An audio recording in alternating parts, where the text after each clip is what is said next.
nosso tema, dando sequência ao que nós vimos conversando desde segunda-feira passada, é esse tema da maldição hereditária baseado na genealogia de Jesus. É claro que a genealogia de Jesus, como eu disse na segunda-feira, foi posta aqui para criar um vínculo entre o Messias anunciado nesse Evangelho segundo Mateus e o povo de Israel e a herança genealógica que vem de Davi.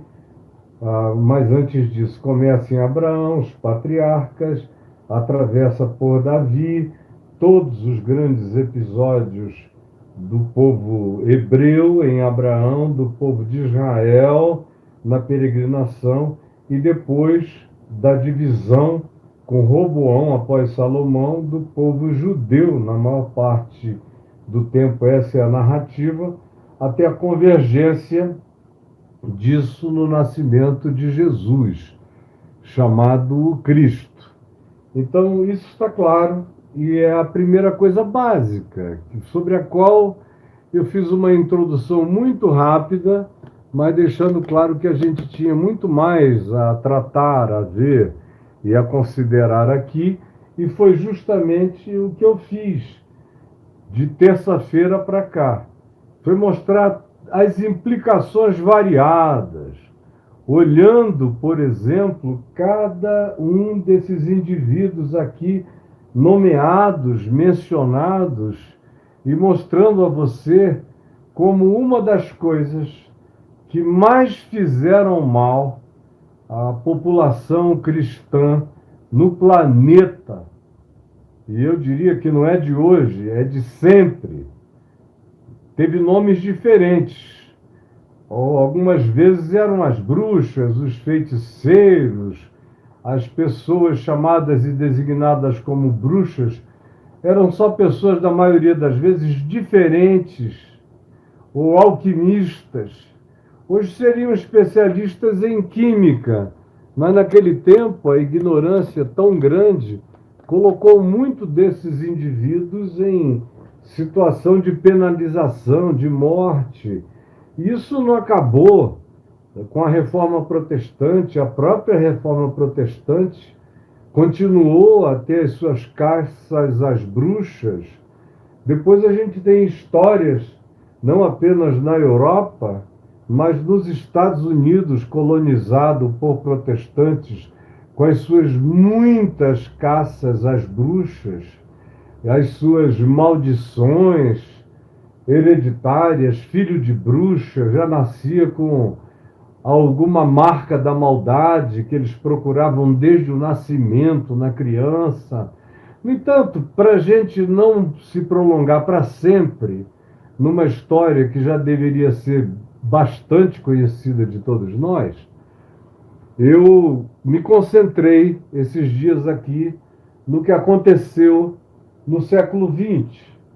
E como o início do século XX já carregava algumas dessas coisas, é por isso que os missionários, especialmente os americanos, que eram muito menos preparados do que os missionários ingleses, que tinham uma formação muito melhor, formação teológica, formação histórica, geográfica, arqueológica. A Inglaterra veio na frente disso tudo e de praticamente todo mundo nessa área há alguns séculos. Mas nos Estados Unidos, eles enviavam missionários muitas vezes toscos, ignorantes, mandavam para as matas da América do Sul para ganhar os índios, para afastá-los dos seus espíritos hereditários, das suas crenças na presença dos ancestrais como guias espirituais da tribo, e todas essas coisas que frequentemente se encontram nas culturas indígenas. E os missionários vinham para destruir, para batizar essa cultura indígena de endemoninhada, de maligna. e para relacionar qualquer que fosse o aspecto estranho, até do choque cultural dos indígenas, dos autóctones, com esses missionários que chegavam, especialmente dos Estados Unidos, isso gera um choque de culturas. E esse choque de cultura, a gente sabe, do ponto de vista psicológico e psicossocial, é profundamente desestruturante para a mente do dominado, para a mente, no caso do autóctone indígena, que estava ali sob a opressão missionária dos que achavam que possuíam uma cultura divina, que era a cultura protestante, a cultura puritana, a cultura vinculada ao cristianismo. Tenham sido os padres, anteriormente aos protestantes, que fizeram toda a devastação, que está muito bem historiada, por exemplo, no livro do Eduardo Galeano, As Veias Abertas da América Latina, que, a meu ver, não é um bom livro do ponto de vista da advocacia ideológica que o Eduardo Galeano fez, foi uma leitura marxista de toda a situação da América Latina, mas a leitura histórica, eu concordo com ela, eu não concordo com a interpretação marxista do fenômeno, mas a leitura da opressão religiosa, católica, depois protestante, e ali no Veias Abertas da América Latina, que é o livro do Eduardo Galeano, a maior parte das descrições amplamente documentadas tem a ver com os padres e as ordens católicas na América Latina, provocando a morte e a devastação de milhões, não é exagero, milhões e milhões de indivíduos neste continente latino-americano. É um dos levantamentos históricos mais ricos, já foi feito há algum tempo. No início dos anos 80, o Eduardo Galeano produziu o livro, depois ele mesmo veio a público nos anos 90, início dos anos 2000, dizendo: olha, o levantamento histórico que eu fiz continua todo ele na validade. Agora, a minha interpretação de que a solução para isso teria que ser um olhar marxista da realidade, em relação a isso, eu discordo de mim mesmo hoje em dia completamente. Mas em relação à análise e ao inventário histórico, não resta a menor dúvida. Foi muito sangue derramado em nome de Cristo, em nome da Igreja Católica, durante anos, e depois muita opressão espiritual praticada pelos protestantes, depois pelos protestantes evangélicos pentecostais missionários, oprimindo, querendo extirpar toda a cultura autóctone da região. Era considerada diabólica. A única cultura santa era a cultura produzida pela igreja evangélica ou protestante nos Estados Unidos da América, especialmente, ou a cultura herdada do chamado Destino Manifesto, que era a ideologia que a igreja protestante americana praticava e achava que era seu dever impor isso sobre todo mundo. Eles estavam aqui para ser o Israel que daria certo. E eles começaram com isso muito antes de Israel ter voltado para a Palestina, para a antiga terra de Israel. Eles começaram a pensar assim no século XVIII e XVII, XVIII, quando eles desenvolveram profundamente a doutrina do Destino Manifesto. Depois do século XIX, que foi o início das grandes ações missionárias, eram provocadas pela ideia do Destino Manifesto, de que os Estados Unidos eram o novo Israel. O Israel de Deus para cumprir aquilo que o Israel do Oriente Médio, desde o ano 70 da era vigente, da era cristã, não tinha dado conta antes e por isso tinham sido dispersos. Foi só depois da Segunda Guerra, em 48, quando Israel voltou, os que tinham sido despatriados voltaram para sua terra original, na Palestina, com todos os conflitos que eles enfrentaram para voltar e enfrentam até o dia de hoje para continuar, é que a doutrina do destino manifesto, como estando totalmente vinculada ao novo Israel, que seriam os Estados Unidos da América, começou a dar lugar a essa escatologia dispensacionalista que acabou colocando Israel no centro do relógio profético de Deus, e daí para frente, de 1948 para cá, é que se desenvolveram todas essas escatologias que, se Israel soltar um pum, é sinal de que Jesus está voltando. Israel pode fazer todas as coisas erradas, que eles estão justificados, porque eles conseguiram voltar e estão cumprindo a profecia. Quando eles acertam, eles são quase divinizados. Quando eles erram, ninguém tem nenhuma crítica a fazer.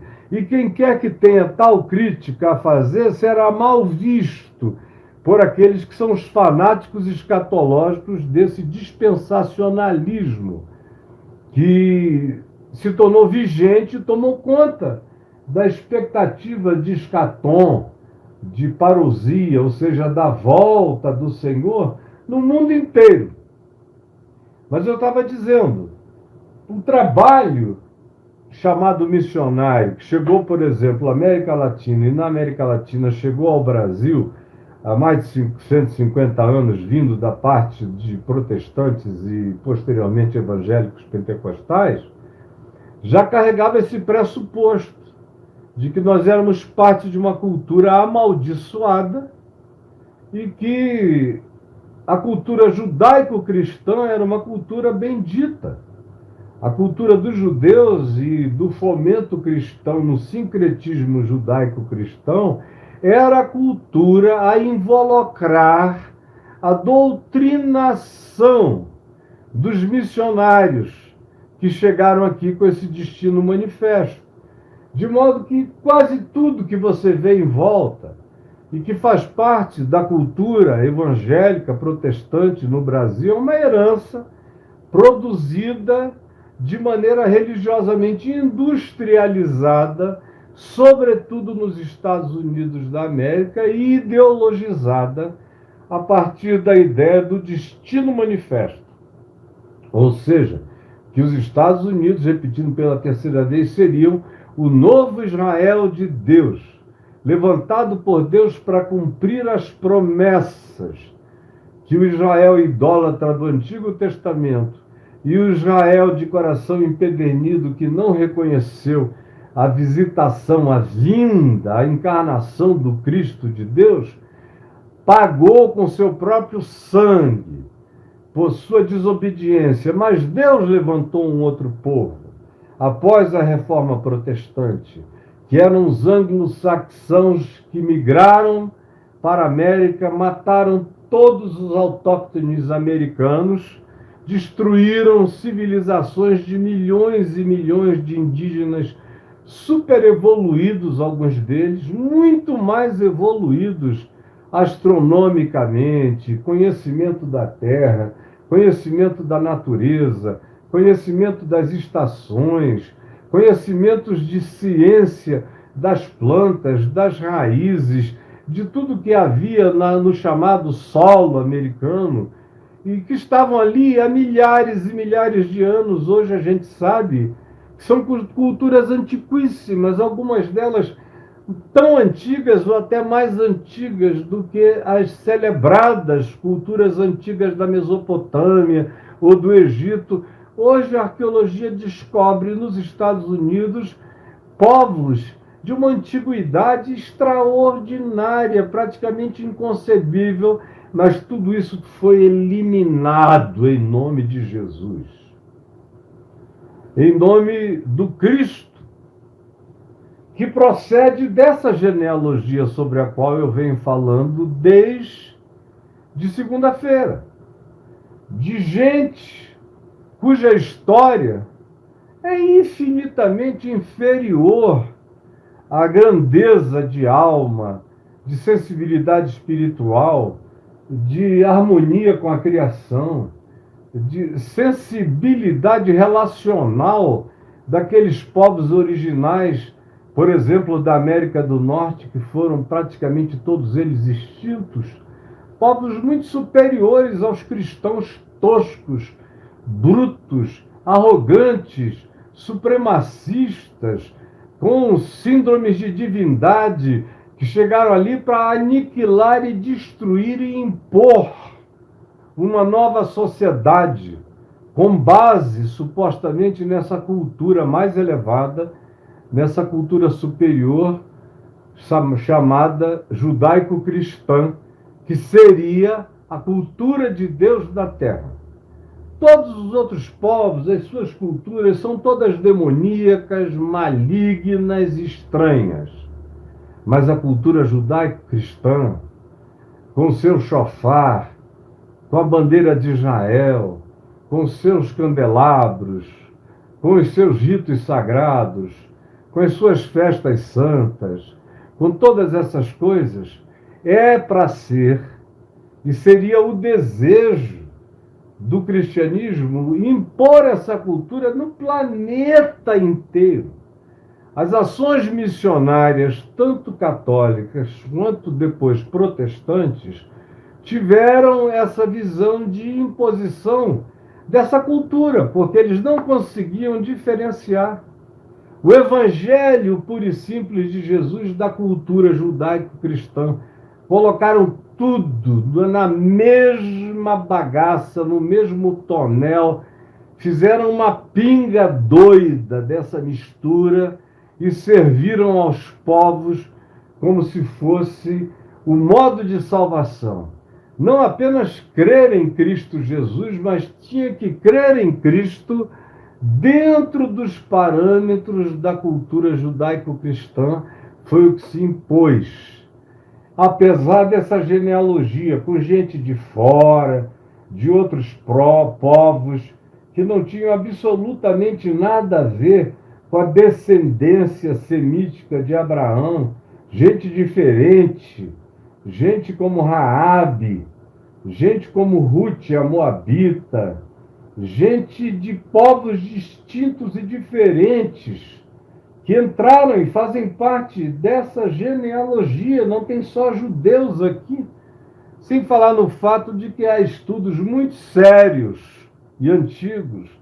Eu, pelo menos, o primeiro livro que eu li a esse respeito foi há uns 40 anos passados, um livro academicamente impecável, e que eu comprei nos Estados Unidos e li com muita dedicação, porque me interessou muito a história, que mostrava que, eventualmente, a progenitora de Davi era uma cananeia, como eu falei aqui na segunda-feira.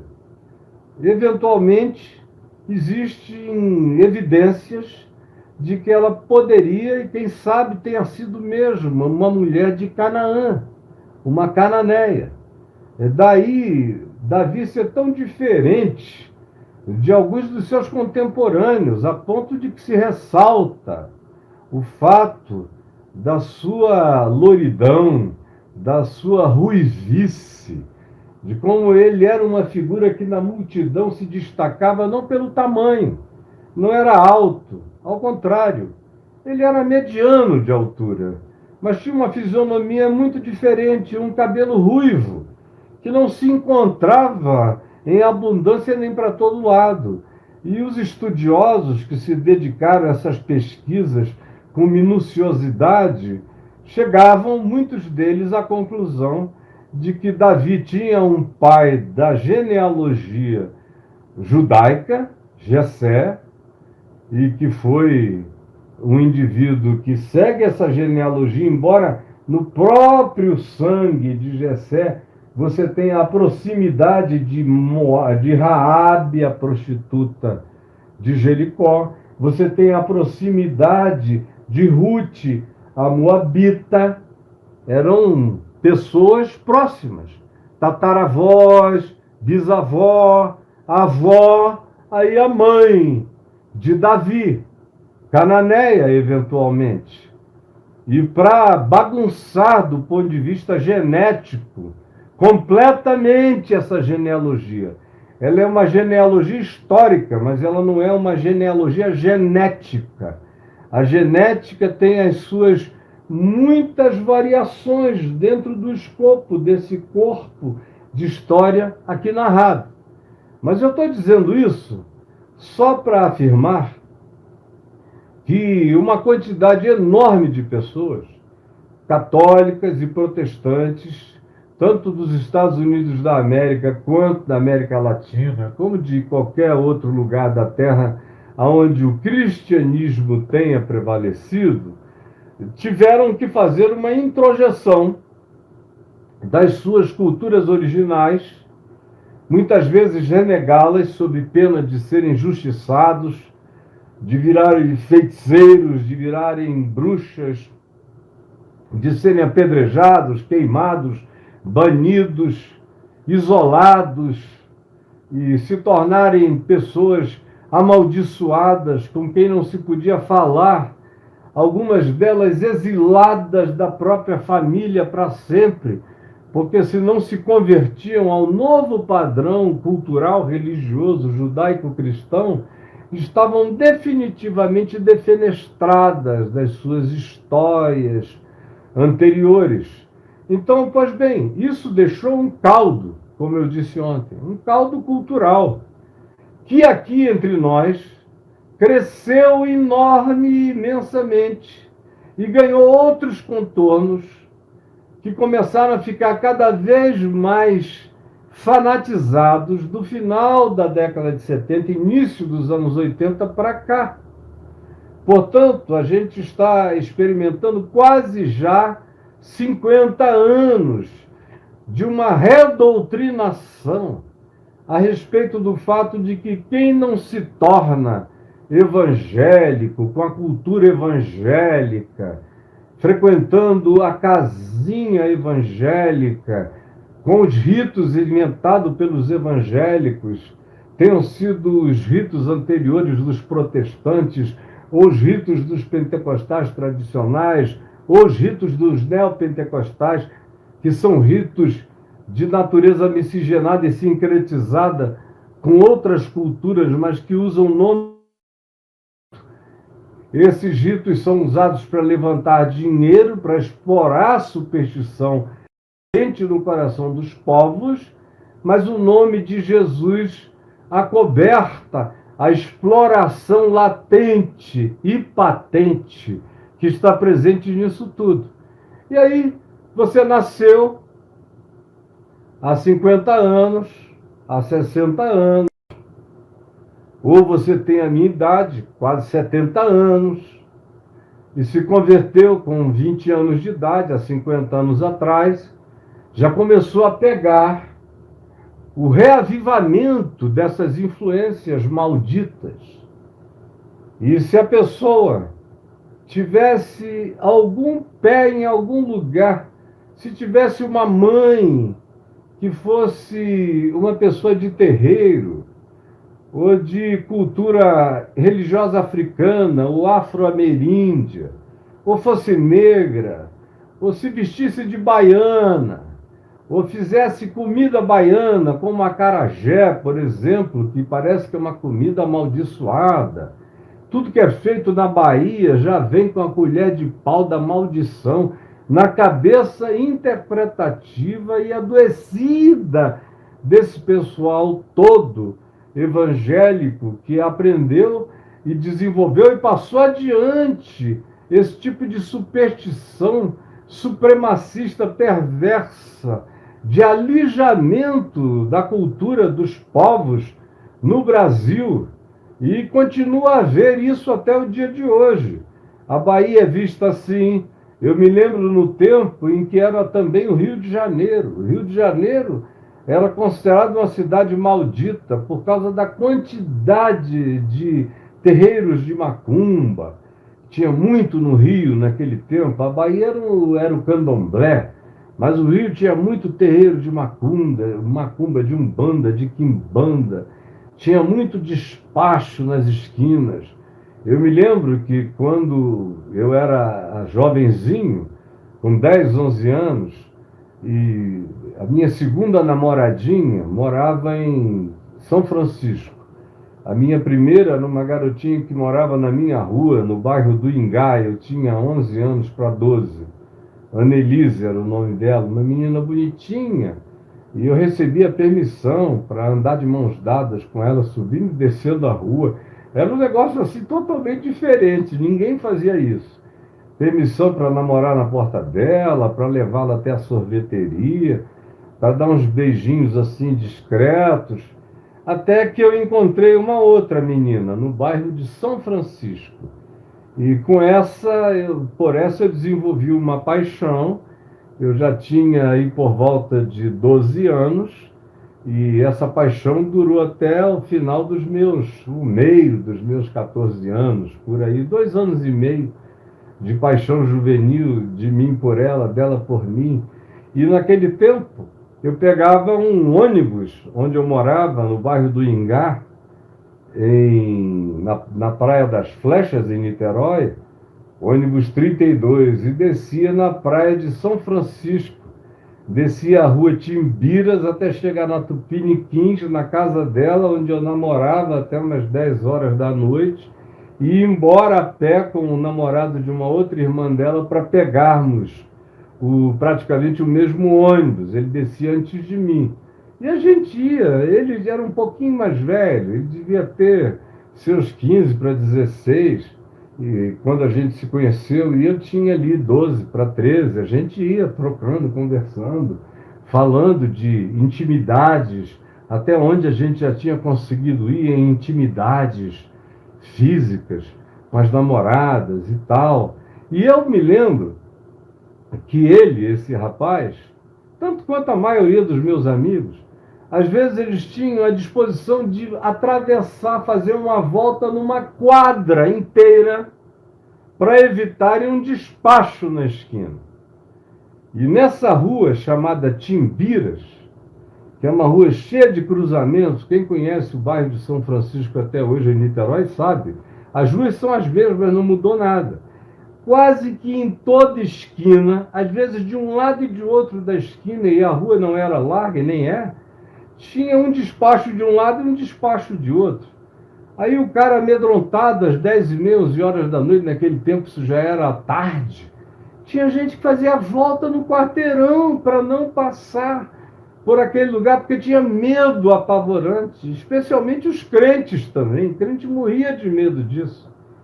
Eu é que era filho do meu pai, que se converteu quando eu tinha 12 anos, e aí papai tinha outra atitude. Papai não tinha medo de nada, ele achava no máximo que aquilo era fruto de uma superstição, mas que não era para a gente temer coisa nenhuma, jamais. Eu cresci com essa educação que me foi passada pelo meu pai, mesmo antes de eu me converter. Mas o que havia de preconceito, era uma coisa extraordinária. E não era só um preconceito daquele tipo que levanta o nariz, era ódio, era hostilidade, era malignidade mesmo.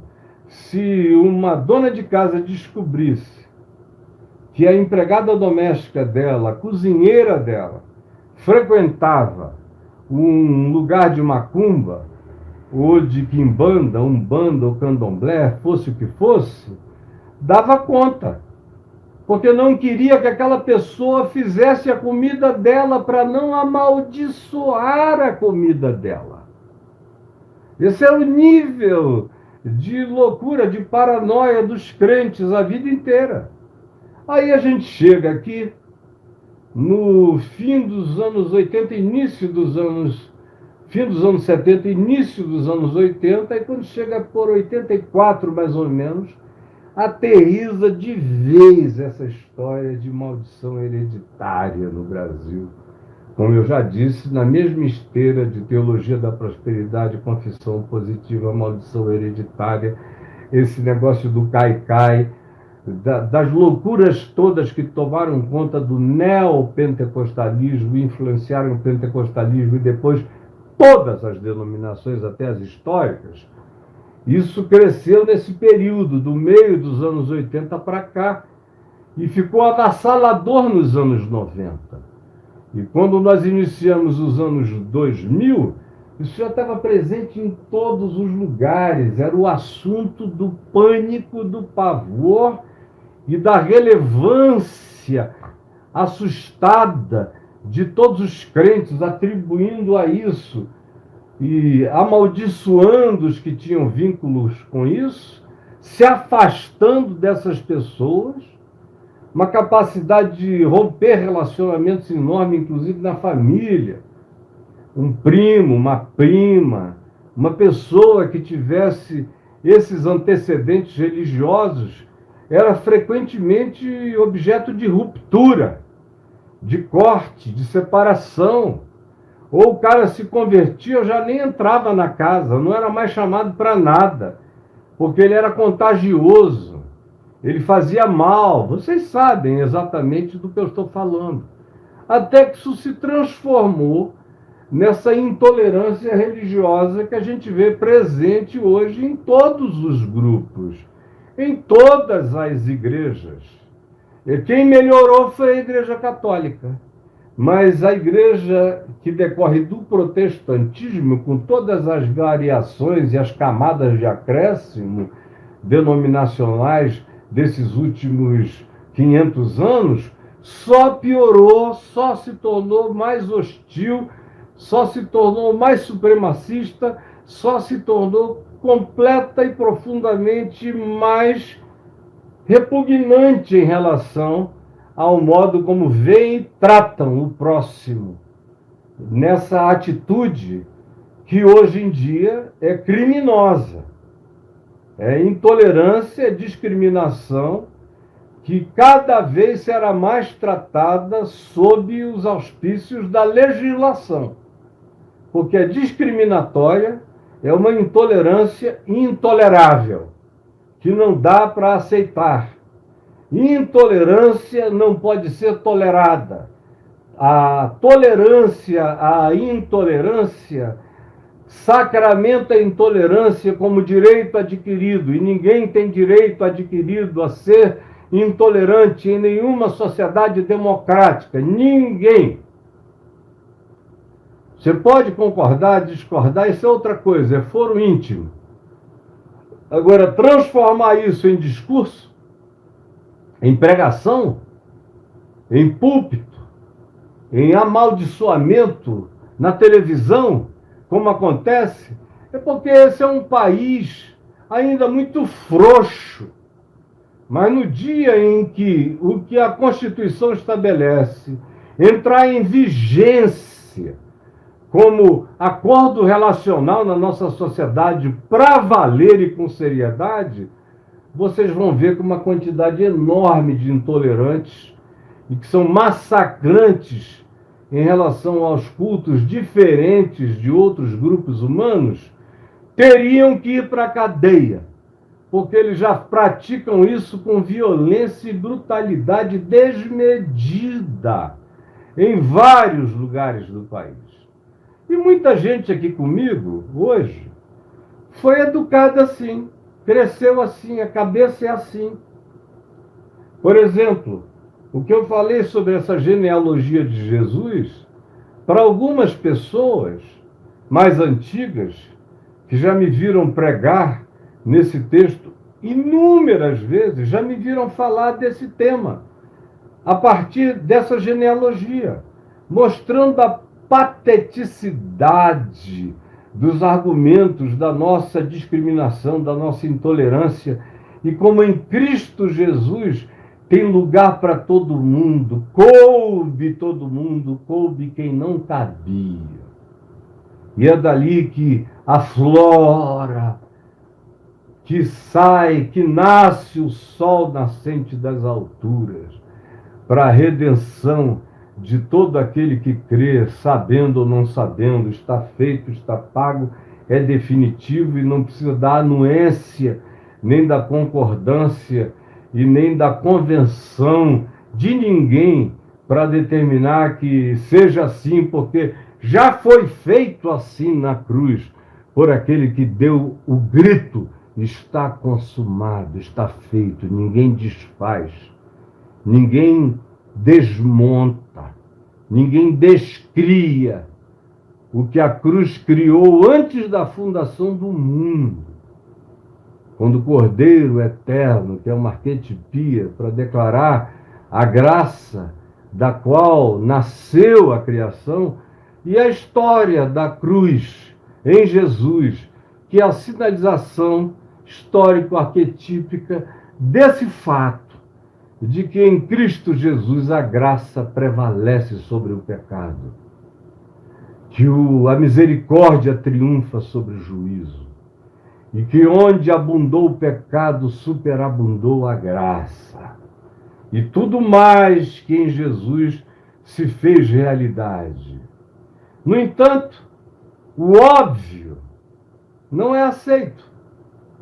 O óbvio é heresia para a maioria das pessoas educadas nessa cultura discriminatória, perversa, supremacista e maligna, cheia de acepção de pessoas, contra o Deus acerca do qual se diz no Velho e no Novo Testamento que nunca fez, não fará, não faz acepção de pessoas, de ninguém.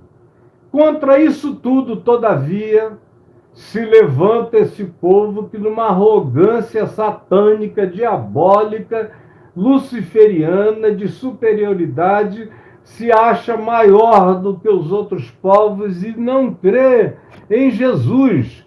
Crê sim na cultura judaico-cristã e crê especialmente na cultura denominacional, e acham que aqueles que praticam essa cultura de galpãozinho de Deus são os salvos, os únicos para os quais os anjos têm olhos, Deus tem coração e Jesus tem salvação, os únicos.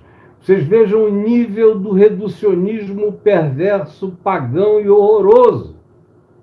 Depois que você passa a semana inteira considerando a diversidade, a pluralidade, a multietnicidade, a multiculturalidade da própria genealogia de Jesus.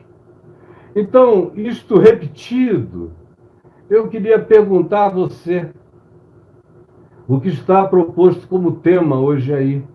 Você tem ou já teve medo de maldição? Eu não sei o que vocês estão escrevendo, mas o meu tema é este. Se você já escreveu alguma coisa sobre o assunto, eu não estou olhando aqui. Vou começar a olhar agora. Se você escrever.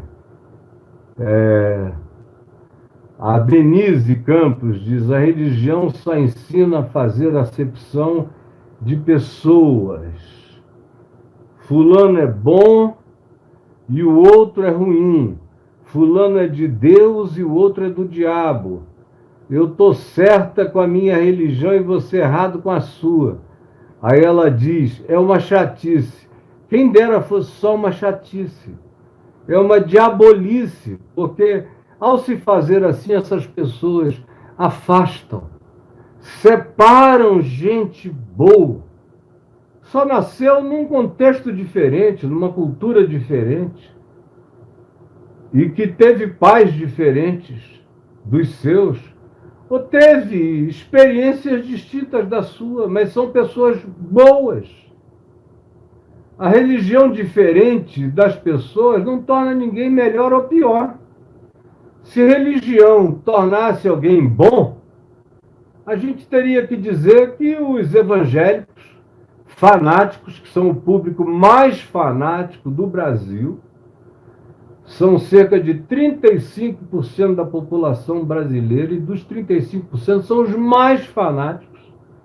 Os outros 65% do país não vive de maneira tão fanática. Não existe nenhum grupo mais fanático do que o grupo evangélico, de um modo geral. É claro que tem denominações que passam de toda e qualquer concepção de loucura, fanática e intolerante de violência explícita, declarada, como a gente vê cada vez mais. No entanto, se religião melhorasse as pessoas, a gente, com 35% de crentes na população brasileira, nós já seríamos um país transformado. 35% é o bastante para alterar a sociedade inteira, para trazer um senso de justiça, de equanimidade, de busca por menos desigualdade, por maior cultura, maior educação, melhor tratamento.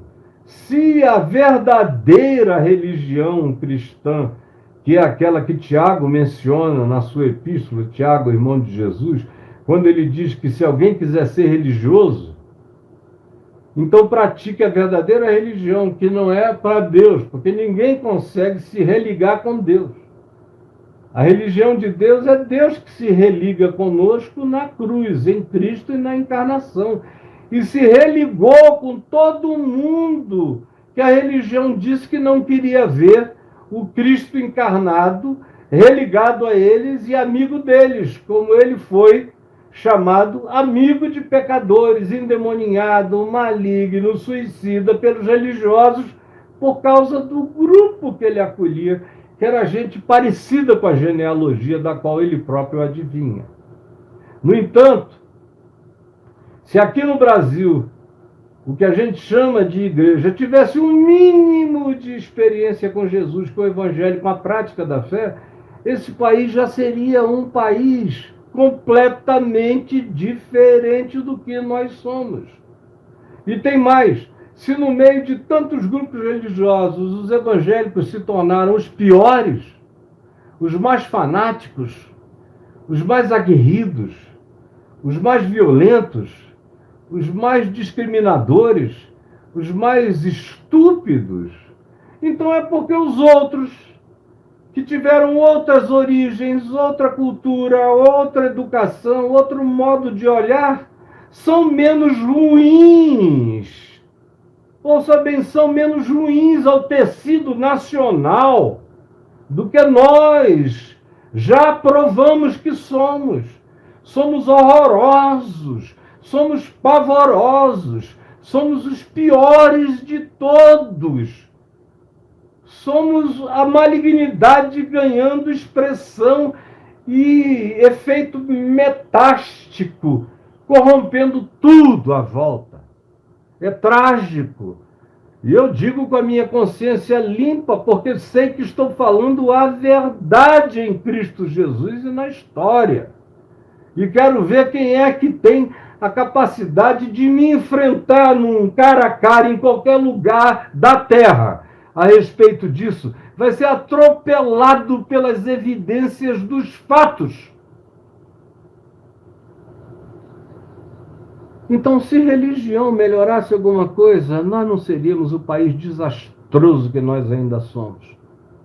Sendo que a maioria engajada desse público religioso são justamente os evangélicos, que se jactam de serem os salvadores da pátria, quando na realidade são os desconfiguradores, os desfiguradores, os arruinadores do significado de pátria, de equilíbrio, de igualdade, de direitos iguais para todos e de tudo mais que o Evangelho ensina. Antes da Constituição brasileira advogar, é o Evangelho de Cristo que ensina isso. E eu não vou me repetir mais 1 trilhão de vezes a respeito desse fato. Mas se alguém tem uma pergunta a respeito desse tema, ou quer contar a sua história, então conta aqui. Quem é a Priscila Andrade, diz: cheguei a gritar que sou amaldiçoada. Jesus me perdoa, ela está pedindo, Jesus me perdoa, porque eu cheguei a gritar que eu sou uma pessoa amaldiçoada. Me conte aqui, vá falando. A Priscila já tinha dito antes: eu aprendi que sou filha de Jesus e não sou amaldiçoada. Agora, Depois ela diz, porque eu tinha aprendido que sou amaldiçoada, e gritava que eu era amaldiçoada. Agora imagina o que é você viver com um peso desse na cabeça. Você pode imaginar? Você acordar todo dia, eu sou amaldiçoado, meu Deus, eu sou amaldiçoado. Porque a minha avó frequenta um terreiro. Porque ela é beata católica. Ou porque ela faz novena, eu sou amaldiçoado. Ou porque ela ama a Virgem Maria, Nossa Senhora, e se ajoelha e faz o sinal da cruz. Eu sou amaldiçoada por herança dela.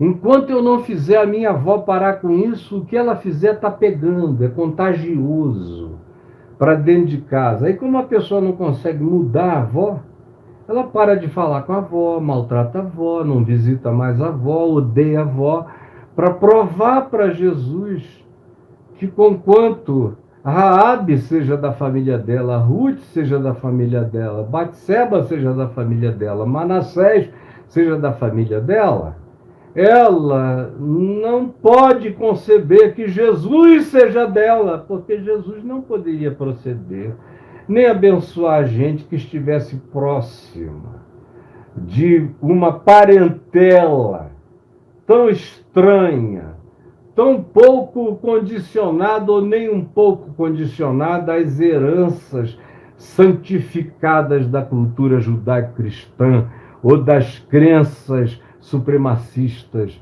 dos evangélicos. Então me responda, me responda aqui. Alguém falou que depois da nossa querida Priscila, que disse que o evangelho ensina outra coisa. E eu aprendi, graças a Deus. Aí, deixa eu ver aqui, o pastor falou que iria para o inferno, que eu iria para o inferno porque eu parei de ir à igreja durante a pandemia. Ai, minha filha, isso não merece nem resposta, não é Alexandre Costa? Não merece nem resposta de tão idiota que é isso aqui. A Priscila está aqui. Tinha dito antes, porque eu não consegui ter filhos e sou solteira. Então, uma pessoa que não tem filhos, continua solteira e que gostaria muito de ter filhos, vai para a reunião de oração e pede filhos, e pede para casar, e não alcança isso dentro de um dado espaço de tempo, começa a suspeitar de que há uma maldição sobre ela. Olha só, como não há nada nem ninguém que escape desse medo, desse pavor. E o que mais? O Ivane Souza diz, a religião te lança maldição, diferentemente de Cristo que te salva. O que mais que a gente lê aqui?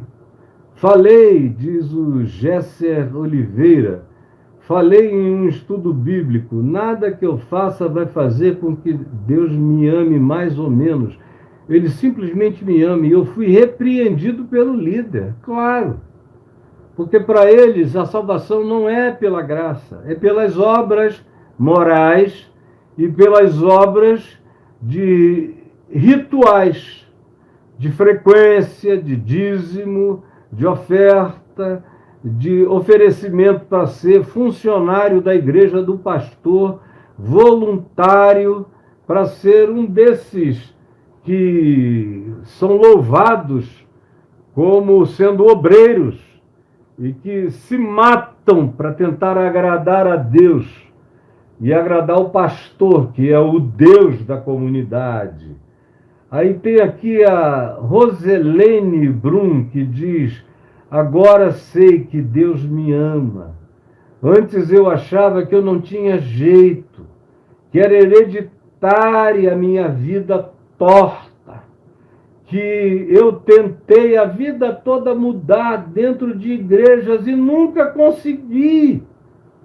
E eu pensava que isso era por causa de uma maldição, quando na realidade a maldição era ficar lá dentro daquilo ali, ouvindo aquilo todo dia, se sentindo mal, se vendo mal, se desprezando, se aborrecendo, se abominando. É gente que a cada passo diz perdão, Jesus, perdão, Jesus, perdão, Jesus, perdão, Jesus, perdão, Jesus. Imagina se é possível que alguém vivendo com essas ideias amaldiçoantes, apavorantes, infernosas, constantes, que nem intermitentes são, elas são contínuas na cabeça. Quem é que pode manter a saúde mental? Quem pode manter a saúde psicológica, emocional, espiritual, vivendo nesses termos? Quem consegue, minha gente? A doença é inevitável. Para alguém que exista com essas categorias, a doença é totalmente inevitável. A mente não suporta existir nessas condições. O que mais que vocês estão dizendo aqui? O Eric Muniz diz: na escola dominical ensinaram muito sobre objetos amaldiçoados. Eu não concordo, diz ele. Nem eu, meu filho.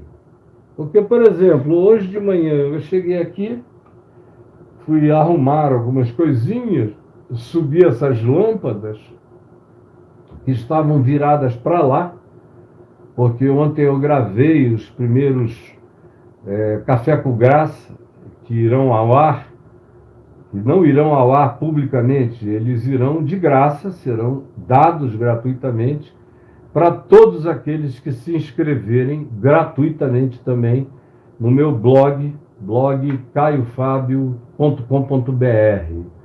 Quem for lá se inscrever vai passar a receber toda manhã o Café com Graça comigo, meia hora de uma palavra nos Salmos. Eu decidi ontem à noite, ao invés de fazer em João por enquanto, já que eu vou fazer Mateus aqui até sabe Deus quando, eu vou fazer sobre os salmos.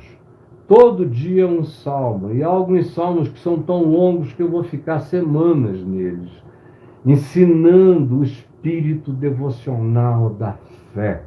Lendo os salmos, tendo Jesus como chave hermenêutica. Mas, pois bem, eu estava dizendo que eu vim ajeitar essas lâmpadas, comecei a ver algumas coisas, aí peguei esse incensário. Olha aqui.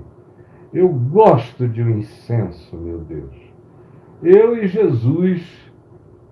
Jesus, José e Maria, eu e os magos sobre os quais a gente vai falar na semana que vem, aqui no Papo de Graça, que está aqui no capítulo 2, que levaram para Jesus, vindos do Oriente, ouro, trouxeram ouro, incenso e mirra, que também é cheiro, é incenso. O altar, os altares de Israel eram cheios de incenso. O incenso feito de acácia, de cânhamo, que é um derivado da cannabis, o cânhamo, e às vezes canela ou mirra, ou o que eles fizessem. A descrição da composição do tipo de incenso, das misturas de incensos que deveriam ser aquele fator final do incenso queimado dentro do templo ou no tabernáculo. Hoje em dia a arqueologia descobre em lugares muito anteriores do tempo da chegada de Josué e dos juízes na terra de Canaã.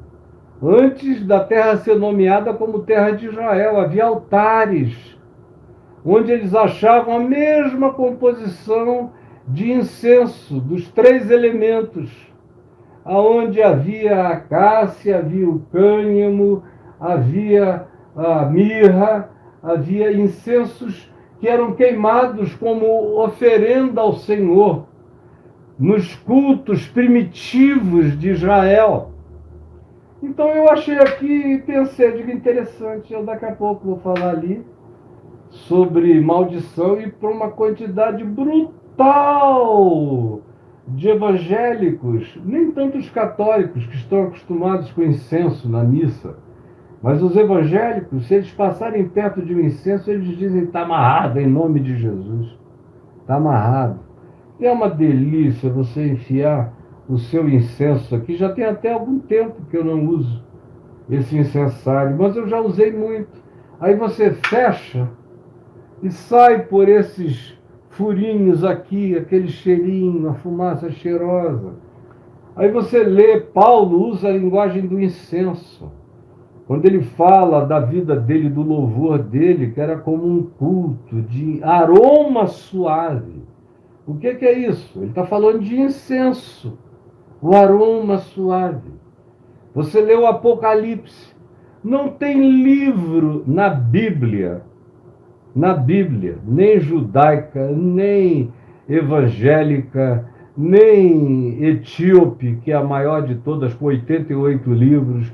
Em Bíblia nenhuma, não tem nenhuma Bíblia onde haja um livro com mais incenso sendo queimado do que no livro do Apocalipse. É um livro de incenso para todo lado, e os anjos com os seus incensários, é incenso diante do trono de Deus, é incenso que são as orações dos santos, é incenso nas mãos dos anjos, ou são incensários lançados sobre a terra como profecias a serem cumpridas contra a maldade humana, é incenso presente para todo lado. Agora, na cultura evangélico-pentecostal especialmente, e mesmo na cultura protestante, só porque os católicos usavam isso antes, tudo que os católicos usavam antes passou a ser também amaldiçoado pelos protestantes. E você tem tudo contra isso sem saber nem que você é herdeiro de uma idiotice, que você é só filho da sua própria ignorância. Por exemplo, quando eu me converti, o único instrumento que se podia tocar dentro de uma igreja presbiteriana era o órgão. E aí a primeira coisa que eu fiz depois de convertido, quando meu pai disse, fica aqui comigo na igreja presbiteriana, porque eu tinha me convertido numa Assembleia de Deus, numa quarta noite, depois eu fui numa igreja batista, depois eu falei, não, eu vou é para a praça, para os hippies e para os meus amigos dos clubes, das loucuras todas que com eles eu pratiquei, esse é meu povo. E comecei a evangelizar para todo lado, as pessoas foram se convertendo aos borbotões, a igreja que não tinha ninguém ficou entupida de gente assim em meses, lotada.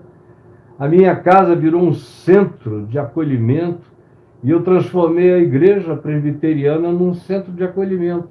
A casa pastoral ficou cheia de hippies, porque meu pai não precisava da casa que havia ao lado do templo, então ele me deixou encher de hippies. O pavilhão da igreja, onde havia os eventos sociais, eu entupi de hippies. Chegamos a ter 100, 120 hippies trabalhando, morando e comendo lá. E nos sábados o templo inteiro ficava entupido de malucos. E eu falei, eu não vou perder meu tempo ficando ouvindo essas coisas que quando eu era criança eu já não gostava delas, eu já tinha desistido delas, eu já tinha me afastado de tudo, porque eu achava isso tudo de uma estupidez sem tamanho. Por que eu agora que conheci de fato o Evangelho, para mim, e tenho esse pai que é um apóstolo Paulo contemporâneo aqui do meu lado, vou perder tempo ouvindo as bobagens que deviam estar silenciadas para sempre? Mas eu me lembro. Eu me lembro que os hippies chegavam lá em casa e acendiam os seus incensos. Todo mundo, para fazer suas gargantilhas, as suas bijuterias, acendia um incensozinho e ficava ali, apertando ou desenhando com aqueles ácidos, queimavam o material, escreviam nomes, letras, faziam os seus desenhos e o incenso lá. E havia pessoas crentes que às vezes chegavam naquele quintal, gramado cheio de maluco, incensários para todo lado, e perguntavam, escuta, você não tem medo da maldição que pode vir disso aí? Eu digo, aqui não. Aqui esse incenso está subindo como oração para Deus, meu filho. Eu sou de Jesus, eu sou do Novo Testamento, eu não tenho nada a ver com o que vocês pensam, creem e ensinam. Eu me converti ao Evangelho, não às doutrinas das igrejas evangélicas, é o Evangelho. O mesmo que converteu o meu pai. É esse Evangelho puro e simples que me transformou. E é a ele que eu vou seguir. E não vou admitir na minha vida nenhuma superstição de vocês que seja transferida para mim como peso de obrigação, porque eu sei o que é e o que não é. E sei que em Cristo Jesus nenhuma dessas coisas tem qualquer significado, a não ser o significado imediato delas próprias. Como é o caso de um incenso. Qual é o significado dele? É fazer o ambiente cheirar bem. É só isso. O que passar disso é crença de quem quer que seja.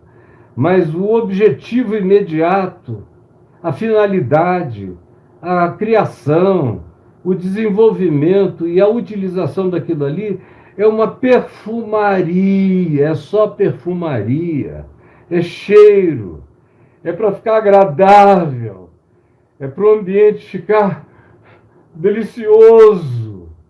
E isso está presente na terra e está presente de maneira ilustrada e simbólica nos céus, conforme o livro do Apocalipse. Então me diga quantas são essas bobagens que você já introjetou e em razão delas você andou apavorado, com medo de tudo. Deixa eu ver o que mais que escreveram por aqui e eu não vi. Aqui temos a Ana Rita Lopes da Silva dizendo: Caio, sempre pensei que minha família sofresse de uma maldição hereditária acerca dos vícios, porque acontece exatamente igual em todas as gerações, ciclicamente, as mesmas dependências e horrores e tragédias. Eu expliquei isso ontem aqui, anteontem, viu, Ana Rita? Eu falei que mesmo na lei de Moisés se dizia que a maldição visitava os pais dos filhos até a terceira ou quarta geração. Aí eu disse, no entanto, que Moisés, isso foi Moisés quem falou, olha só, ele disse que a maldição poderia ir até a terceira ou quarta geração, mas ele mesmo disse que a bênção de Deus, iria prevalecer e subsistir sobre até 1000 gerações daqueles que amam e temem o Senhor. Isso é a lei de Moisés, é Moisés, na idade da pedra, das tábuas de pedra, na lei da morte, como diz Paulo em 2 Coríntios 3, designando o ministério de Moisés como o ministério da morte. Ele não põe equivalência, ele diz a maldição até 3 ou 4 gerações, a bênção até 1000 gerações. 1000 gerações a gente não viveu ainda de Abraão até aqui. É muita gente, 1000 gerações. Não foi isso que Deus disse a Abraão? Eu abençoarei os que te abençoarem, e abençoarei por causa de ti e da tua fé. Em ti serão benditas todas as famílias da terra. Aí eu disse que mesmo no Velho Testamento, você já vê esse critério de Moisés sendo mudado. Você já vê Deus falando a Davi nos Salmos: os teus filhos podem errar, pecar contra mim, mas eu usarei da vara e os disciplinarei e os corrigirei, e eles não se perderão. Aí você anda um pouco mais adiante. Você chega, por exemplo, no profeta Ezequiel, como eu repeti cada um desses dias. Deus falando por Ezequiel: porventura, pelo fato dos pais comerem uvas verdes, embotar-se-ão, ficarão encardidos os dentes dos filhos? E a resposta é não.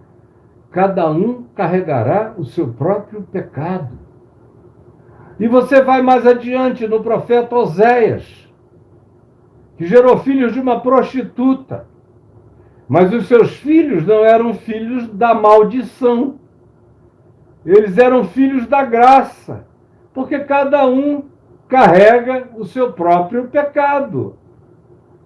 A gente vê isso no profeta Malaquias, capítulos 2, 3, aonde outra vez se afirma que cada um carrega as implicações do que cada um pratica e faz. Aí quando você chega aqui em Jesus, abre na genealogia de Jesus, você vê esse povo todo, muitos dos quais seriam pessoas que carregariam maldições horrorosas, como Manassés, foi esse bicho horrível, e gerou a Amon, que não era lá essas coisas, mas Amon gerou um neto de Manassés, que era um santo de Deus, chamado Josias. Não teve nada que tenha prosseguido adiante. E agora em Cristo, Jesus, o que eu sei, você pode saber e crer, como Paulo diz, como Jesus garantiu, como os apóstolos afirmaram, que em Cristo Jesus acabaram todas as condenações para quem está em Cristo Jesus. A lei do Espírito e da vida em Cristo nos libertou da lei do pecado e da morte. E aí você me pergunta, mas aqui na minha casa, essa história da recorrência dos mesmos vícios. No dia de ontem, eu falei aqui que isso tem a ver com o elemento cultural da família. Cultural. Existe muito culto aos antepassados. E a cultura familiar, dentro dos ambientes nos quais as pessoas vivem, e no seu caso aqui, Ana Rita, você vive.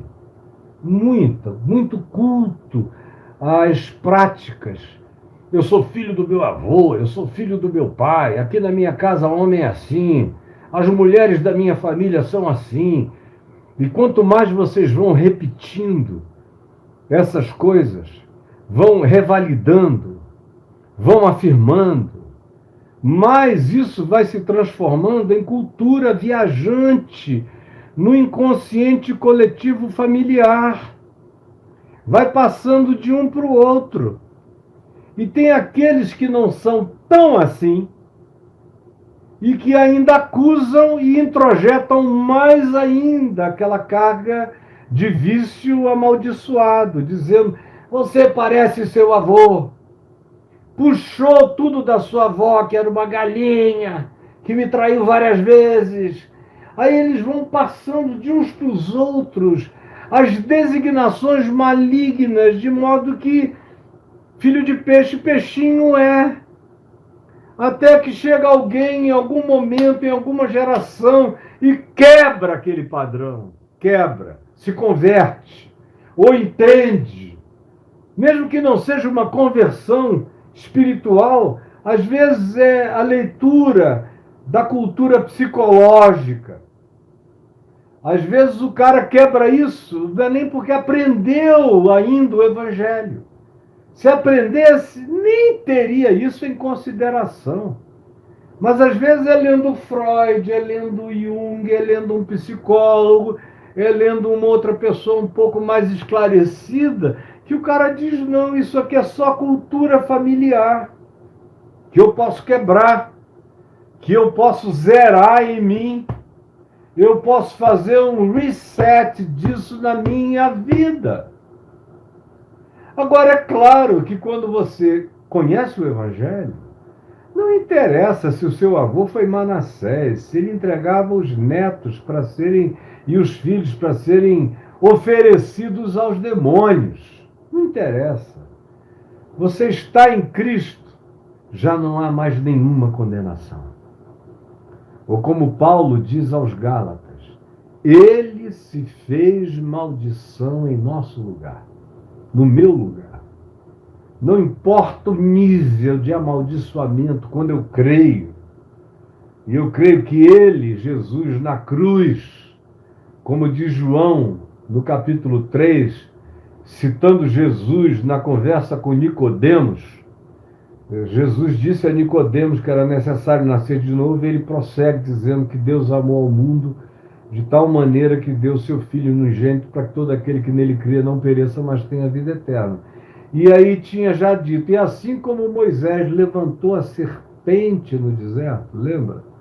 Da serpente de bronze, porque o povo estava em pecado perverso o dia inteiro, assim como levantou a serpente, todos aqueles do povo de Israel que tinham sido mordidos pelas serpentes abrasadoras e venenosas que superabundavam nos desertos do Sinai e a volta toda nos desertos da peregrinação de Israel. Você lê, por exemplo, isso em Flávio Joséfos, você tem textos e textos e textos extraordinários sobre a quantidade de víboras que habitavam os desertos naquele tempo da peregrinação do povo de Israel.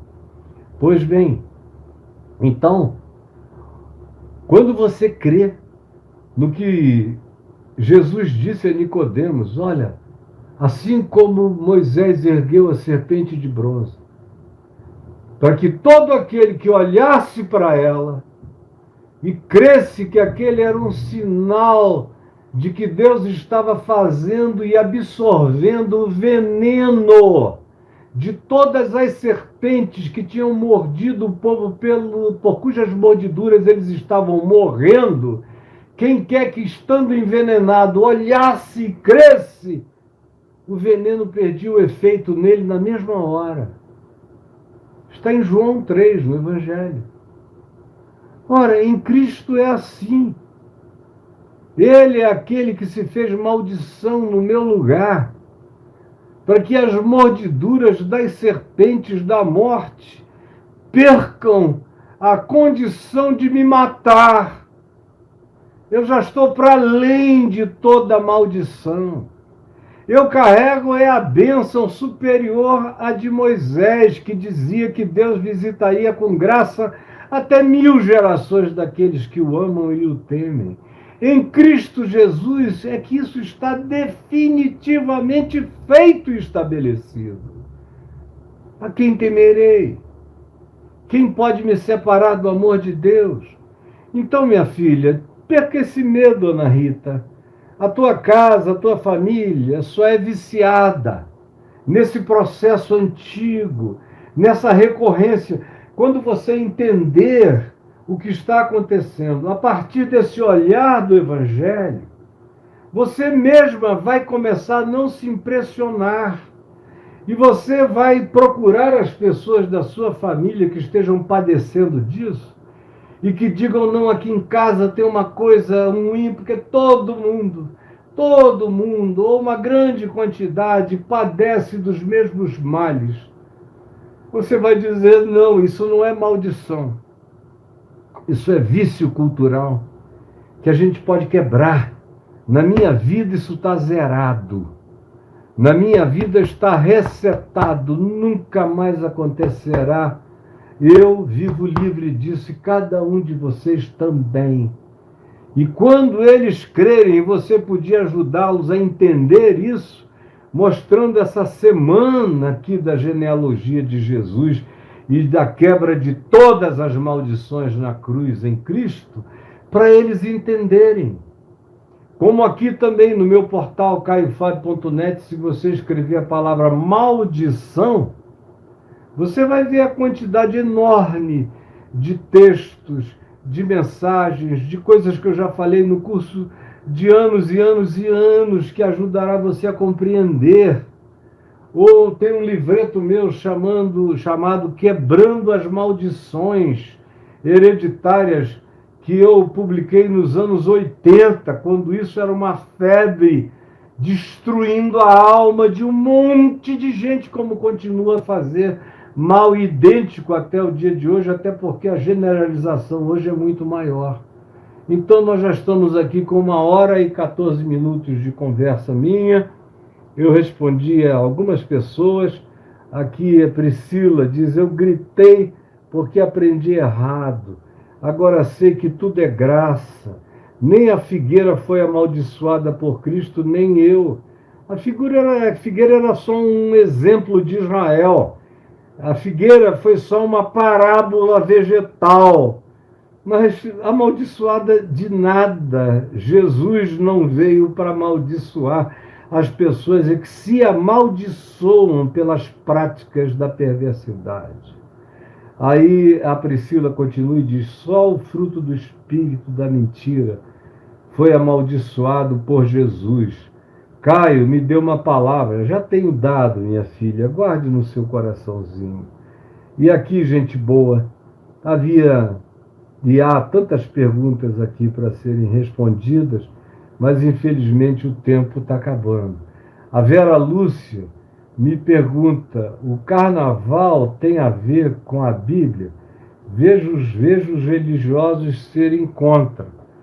Não, o carnaval não tem a ver com a Bíblia. Tem muito carnaval na Bíblia, mas não é a Bíblia que propõe o carnaval.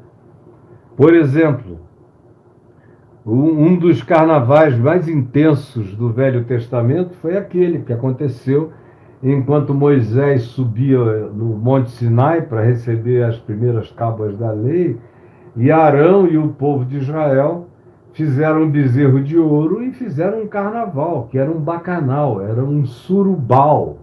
Estava todo mundo pegando todo mundo, dando para todo mundo. Foi uma confusão louca, como nem o carnaval da gente tem.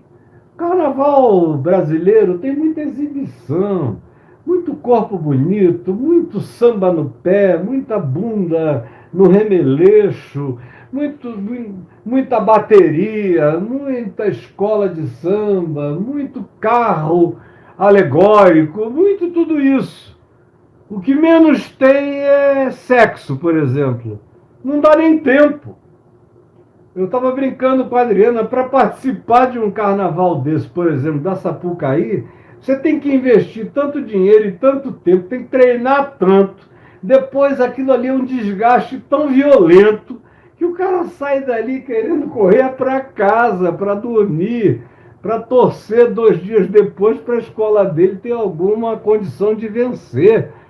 O resto é uma proliferação de engano. Tudo é pecado nesse meio. Tudo que não for exatamente igual ao proposto pela religião é pecado. Essa minha camisa aqui, eu não sei nem o que está escrito nela. Amor é aceitar a diferença no próximo.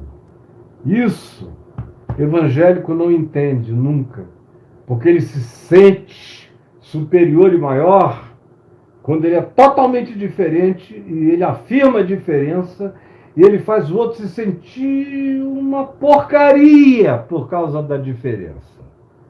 E ele julga e põe o outro no inferno por causa da diferença. Tão perversa é essa mentalidade quando se estabelece. O Wagner Crabbe diz aqui o seguinte: sou cristão há mais de uma forma, sou livre, sempre serei livre. Aquele que conhece a Cristo Jesus é livre. Amém, meu amado querido. Deus te abençoe. E aí tem gente falando aqui as mesmas coisas parecidas, como a Denise Campos falando com a Carol Santos, tem um Kikiki. A gente não consegue carregar nem os nossos pecados, imagina os pecados dos outros. Ainda bem que Deus disse: dos seus pecados eu já nem me lembro mais. Amém, Denise. Graças a Deus é isso mesmo. E agora, minha gente, esta é a sexta-feira. E eu vou ter que parar por aqui, fechando essa primeira semana de Mateus na genealogia de Jesus, esperando que tenha sido uma maravilha de Deus, de libertação, de graça, para o coração de muita gente querida que tem sofrido horrorosamente por não ter conhecimento do Evangelho. É uma ignorância tão horrível que as pessoas padecem. Como diz o Senhor, o meu povo padece por falta de conhecimento. Padece, sofre. vivem em agonia, em desespero, em medo, em culpa, em neurose sem fim, em paranoias horrorosas. Guarde isso no seu coração. E não só para você. Compartilhe. Tem um botão, nunca foi tão fácil. Tem um botão de compartilhar aqui, você manda para os amigos. Não tem nenhum argumento de dizer que eu falei de política algum dia. Não falei. Cansei, eu estou cansado. E graças a Deus eu não preciso mais falar desse tema. Não preciso. Porque eu não gosto do tema. Ele só parte, ele só divide. Às vezes se torna imprescindível porque o mal que se está propondo é grande demais. E aí eu levo pedrada, perco 320 mil seguidores, perco tudo. Perco cabra e perco bode. Mas em nome de Jesus comigo ninguém pode. Eu vou falar o Evangelho. Agora, meu prazer é o Evangelho. E é isso que você vai acompanhar comigo todo dia até Mateus 28, no Papo de Graça. No Papo de Graça. E quem quiser receber de graça o Café com Graça, você deve ir no blog caiofabio.com.br, se inscrever gratuitamente para receber gratuitamente toda manhã o Café com Graça no seu café da manhã. Vá lá e faça isso. E agora, antes de sair, olha, só tem 370 likes. O que não certo sentido é bom, é sinal de que as pessoas ficaram tão atentas que nem botaram o dedinho lá. Eu não dou a mínima. O problema é que o algoritmo do YouTube dá. Então, quanto mais você ouvir algo aqui, ele avalia o nível de engajamento, de proporcionalidade entre quem esteve e quem curtiu. A curtição é um engajamento. É você dizendo, eu estou aqui. E quanto mais você der essa positividade ao meu canal, mais o YouTube me coloca adiante. O algoritmo só reconhece uma linguagem. Muito like a gente bota para frente, pouco like a gente esconde, porque não tem relevância. A mesma coisa com toda a movimentação da página. Compartilhamento, conta. O algoritmo coloca na frente. A mesma coisa com todo o movimento que você faça aqui. E eu peço que você também compartilhe, convide suas amigas, seus amigos para se inscreverem. E se você veio hoje aqui pela primeira vez, nunca tinha levado a sério essa possibilidade, inscreva-se e aperte o sininho para você ser avisado. E você vai ver a grandeza do amor de Deus fortalecendo a sua mente, lhe dando segurança para viver, paz para existir, e esse conforto maravilhoso de saber que nada nem ninguém pode te separar do amor de Deus que está em Cristo Jesus. Nem morte, nem vida, nem coisas do presente, nem coisas do porvir, nem altura, nem profundidade, nem anjos, nem principados, nem potestades, nem tronos, nem soberanias, nem poderes. Ninguém tem o poder de me separar de Cristo. Eu estou jungido e você também eternamente nele, em nome de Jesus.